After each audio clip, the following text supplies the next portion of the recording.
So yun po mga idol, no? Isa mapagpalang araw po sa inyong lahat. Yun, nakauwi na po kami. At yun nga, umatras po kami. Gawa po ng hindi po namin kinaya yung pwersa nila. Umuwi po kami dahil hindi lang din po yun yung dahilan. Kundi wala po kaming naubusan na po kami ng pagkain. At kailangan po naming kumpletuhin yung ritual ng Black Magic. Para po may panglaban po kami sa kanila. Actually po, mga idol, may mga po kami, may mga dala po kami na akala po namin enough na dun sa pakikipaglaban namin sa kanila. No? Kaso nga lang, nagkamali po kami dahil may ginawa din po sila na kakaiba dun sa, kumbaga na counterpart nila, may counterpart po sila dun sa mga paghahanda namin ginawa. Kaya po namin gamitin yung buong lakas ng Black Magic.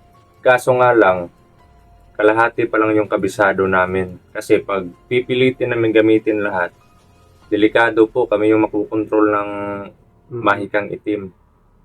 Imbis na pumunta kami dun para magsagip ng buhay, baka kami naman yung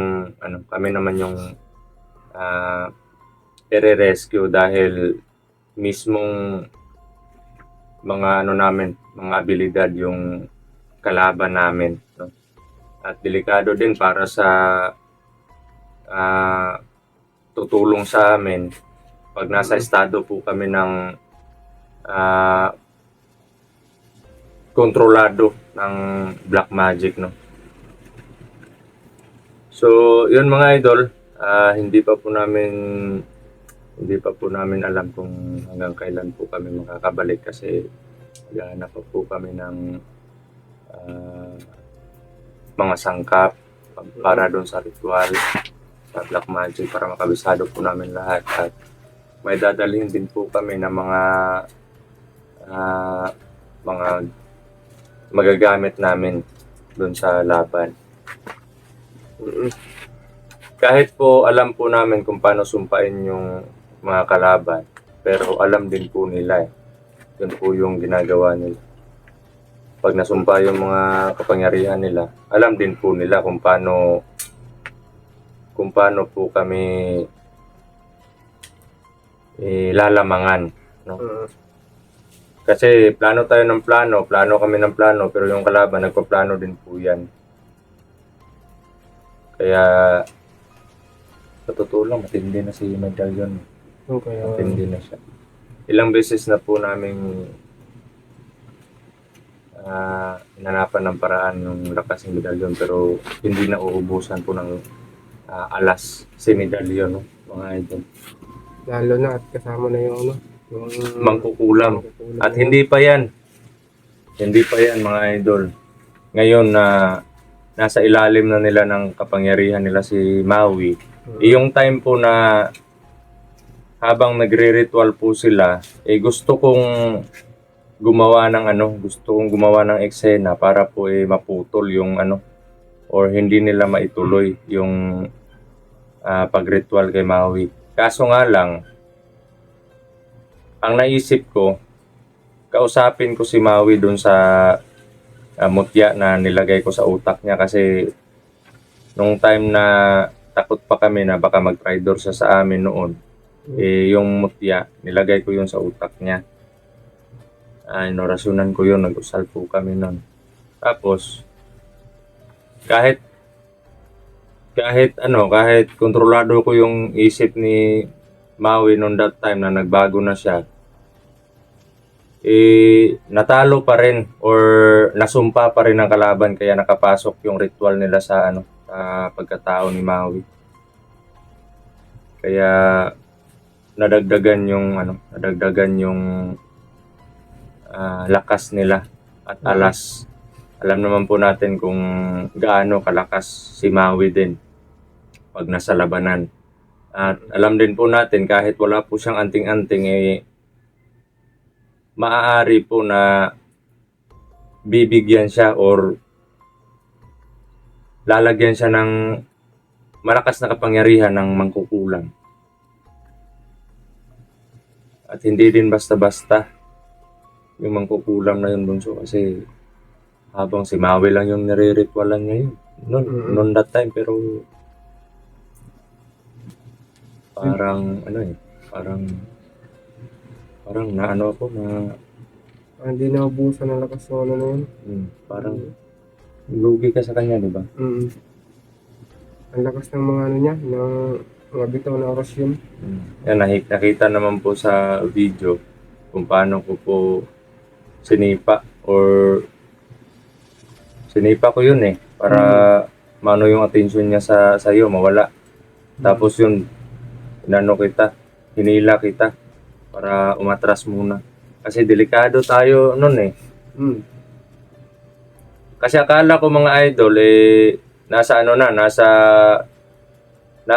sitwasyon si Maui na parang nilalabanan niya pa yung mga gumugulo sa isip niya ng time na yon.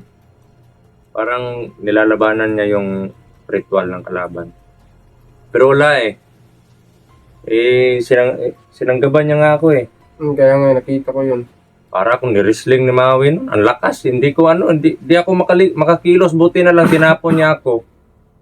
Kaya yun, nakagulong ako papunta doon sa Paglingon ko, si Dudoy, ayun na.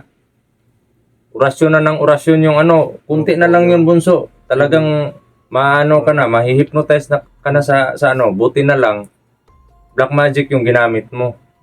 Kasi kung wala kang black magic no, nako. Saka buti na rin at di tumulong yung mga tauhan niya. Oo. Yun nga yung pinagtataka ko, mga idol. Para bang ayaw nila makisawsaw sa laban ng commander nila, mga idol. Pero di bale, mga idol, lalaban po tayo. At gagawin po namin lahat para mabawi po yung kapatid natin at matapos po yung mga kalaban. At yun, unahin lang po muna namin yung mga problema namin dito. Hanap pa po kami ng mga para sa ingredients po namin. Kailangan namin sa bundok.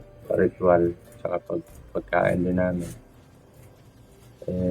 Talagang pagdating sa mga ganyang usapin, medyo mahihirapan talaga kami. Kasi isa sa kalaban namin yung kahirapan po talaga, mga idol. Lalo na ngayon magpapasko. Baka magpapasko kami nandun sa bundok. Kami dalawa ni Dudoy. Kasi hindi naman pwede na happy-happy tayo dito, pero Isa tayong kapatid na paano din naman tayo mag-happy-happy? Wala nga tayong wala. Ito nga, mga idol, isa din po sa problema kaya hindi ako makakabalik agad dun sa exploration. Kasi hanap ako ng diskarte para mabayaran ko to, kasi magtatatlong buwan na hindi ko na ito mabayaran tong bahay. At yun nga,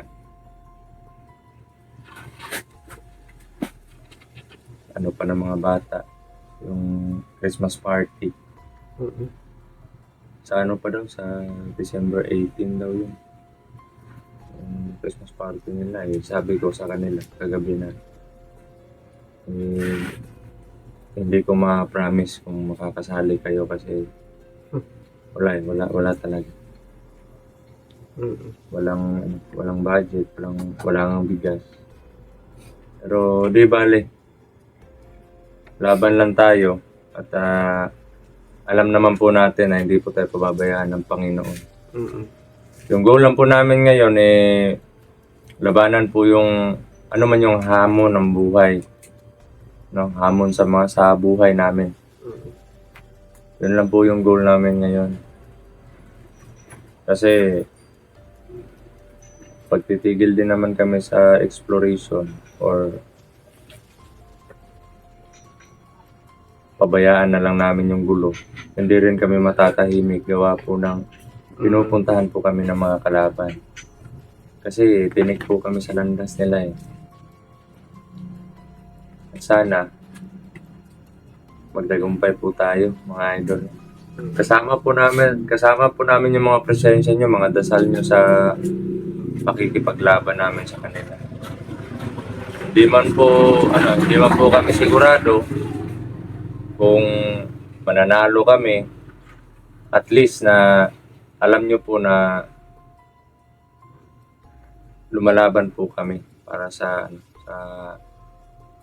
atin lahat, na mawala na yung gulo at isa pa yung kalayaan.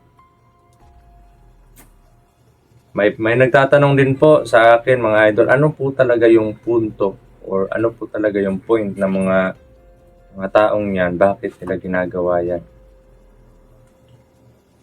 Gawain po ng mga ano yan, gawain po ng yung mga may itim na mahika na ginagamit po nila sa kasamaan. Pagre-ritual, nagamit yung buhay ng mga tao na inosente. Isa po yan sa tradisyon ng mga satanismo, no? Satanism. At balang araw po, kung sino man yung makakasaksi pagdating sa panahon ng labanan, orasyon sa orasyon, ritual sa ritual, wala nang baril na puputok, wala nang armas na pwedeng ipanglaban mo sa labanan, kundi orasyon sa orasyon na lang. Talaga, tigal po, ganon. Darating po yung araw na yan, mga idol. Kahit nga sa Biblia ay mayroon pong Armageddon. Darating po yan, mga idol. At may maka-Diyos, may mga satanismo din, mga idol. Kagaya ng bro, kagaya ng yung kinausap natin yung tauhan ni Medallion, yung sabi pa niya sa Bisaya na masaya daw sila pag Pag nakakapatay sila. Kung titignan po natin mabuti, mga idol, wala po silang Panginoon. Wala po sa isip nila na ang maawa. Wala po sa isip nila ang gaano ka-importante ang buhay ng isang tao. Wala po sa kanila. Kaya hindi po kami nagdadalawang isip na kumitil ng buhay nila. Gawa po ng ayaw po namin na marami pa silang mabibiktima ng mga inosente. Gaya po ng mga bata. Galing papasok lang sa eskwelahan, tapos hindi nila alam pag uwi nila, yun na pala yung huling araw, gano'n. At may iba pa na nire-rape, tinatapon lang sa ilog yung iba, pinapatay, inaalay, gano'n. Yan po yung mga pinaglalaban natin na ayaw nating mangyari. Ayaw na nating mangyari. At explain ko lang din po yung late upload natin, yung hindi tayo masyadong nakaka-upload agad. Yun nga po, sabi ko na part dun sa load namin. Yan. At minsan, nasa panahon na critical po yung may load nga kami, pero critical yung area. Hindi kami masyadong nakakatutok dun sa cellphone. Yung ginagawa na lang namin, nag-off cam kami habang minsan nga natutulog po kami sa yung kanal na kahit tumayo kahit nasa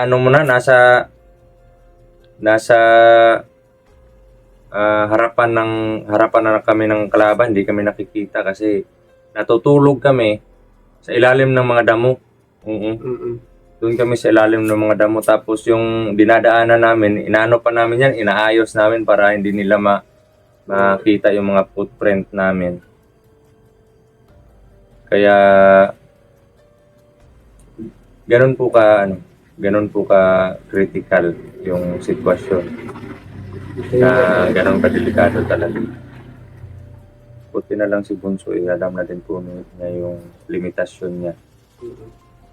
Kumbaga, hindi siya magdadalawang isip kung alanganin siya. Pero hindi rin siya nagdadalawang isip kahit alam niya na alanganin siya, pero alam niya kung paano lalabas dun sa sitwasyon kung darating sa point na magigipit na. Okay lang sana kung siguro kung hindi pa nadali si Maui, malakas yung ano namin, malakas yung teamwork namin tatlo. Kasi si Maui, nakitaan ko yan ng ano eh, nakitaan ko yan ng pagiging agresibo, pero may ano, may diskarte din. Yun nga lang, may mga diskarte din siya na kailangan may kasama siya doon sa discarding ganun. Kailangan talaga ng ano, ng grupo. Katulad natin, may diskarte tayo na kahit alam natin na delikado, pinapasok natin para lang sa kapatid natin. At least na ginagawa natin yung lahat. Tinatry natin yung best natin para ano yung kailangan gawin, ano yung hanggang ano yung makakaya natin para sa kapatid natin. At yun, sana lang mga idol na maligtas po natin maligtas na po namin si Maui. At sana po matapos na po yung gulo para makapagsimula po kami ng panibagong journey sa mga buhay namin kasama yung pamilya namin. Kasi baliwala po yung pagbabagong buhay kung magbago ka man. Oo nga, dito na tayo, nasa kabutihan tayo, ayaw nating makasakit ng tao. Pero ang buong katotohanan po talaga parang nakatali lang tayo dun sa buhay na yun na gusto nating, kumbaga binaliktad lang, dati kang masama, nasa impluwensya ka ng kalaban, tapos ang kalaban mo naman yung mga mabubuti. Pero pag nagbagong buhay ka, lumipat ka doon sa pagiging mabuti, natatali ka din po doon sa sa buhay na kung saan ka galing, kasi makakalaban mo rin naman yung mga kasama mo dati. Nasa digmaan ka pa rin. Pero ang point po dyan mas mabuti na yung nasa kabutihan tayo kaysa dun sa alam natin na hindi tayo matatanggap ng Panginoon pagdating ng araw na kukunin na tayo. Pero ako noon, bunso, sa mananabas bilang Commander Lawi, yung mga kalaban talaga namin is yung mga masasamang mananabas. Yan yung magkaiba yan noon eh. Dalawang grupo yan. Mananabas. Isang grupo yan noon. Pero may nag-tridor na ilang commander. Nagkaisa, kaya yun. Gumawa sila ng masama. Parang nahati na sa dalawa, masama at saka mabuti na mananabas. Gumawa sila ng masama, dinala nila yung pangalan ng mananabas. Kaya pati yung mga mananabas na nananahimik lang or walang ibang hangad kundi protektahan yung mga inosente laban dun sa mga tulisan, mga magnanakaw na pumapatay or mga kidnappers, ganun. Naging masama na din ang tingin nila ng mga tao sa kanila. Kumbaga na lang sila, napiktuhan. Oo. Kaya ngayon, katulad nito, mag-a-apply ng trabaho. Yun, mangyayari. Mananabas ka dati. Diba? Commander ka pa nga dati. Kaya bawal ka dito. Hindi ka pwede ganito. Kasi pag usapang mananabas, alam po nila kung ano yung mga abilidad ng mananabas. So, pero yun lang po mga idol. Lalaban po tayo. At abangan nyo na lang po yung update namin tungkol doon sa pagbabalik exploration po natin. Unahin lang po muna namin yung problema namin dito. Baka mga ilang araw lang, mga idol. At papalakas din po kami. Hanap pa nga kami ng makakain ngayon kasi wala kaming bigas. At si Dudoy naman parang bibisitahin namin yung papa niya sa kanila kasi yung pinag-iwanan niya sa papa niya. Pero hanap pa kami ng pangpamasahe doon pagpunta kasi medyo malayo pala yung Oo, bunso. layo yun po. Bakit yun mo nilagay yun? Ang layo. Ang layo naman. Okay. Pumuputok yung ano mo. Lalamunan mo. May ubo ka, sipon. Sipon lang. Parang napasobrahan ka ng orasyon ng ano. Kaya nga eh. Yung kukulang. Sobrang lakas ng orasyon ng kukulang na yan. Pero alam naman natin hindi sila mananalo. Kasi Oo. nasa panig tayo ng ano, katarungan. Mm-mm. So, yun mga idol, no? Nandito lang po muna yung update. Maraming salamat po sa panonood, pagdarasal ninyo para sa safety namin. At maraming salamat din po sa walang sawa na suporta, pagmamahal, no, mga idol. At advance Merry Christmas po sa ating lahat, sa inyong lahat mga idol, no? At hanggang sa muling video, no, mga idol. Salute po kami. Mm.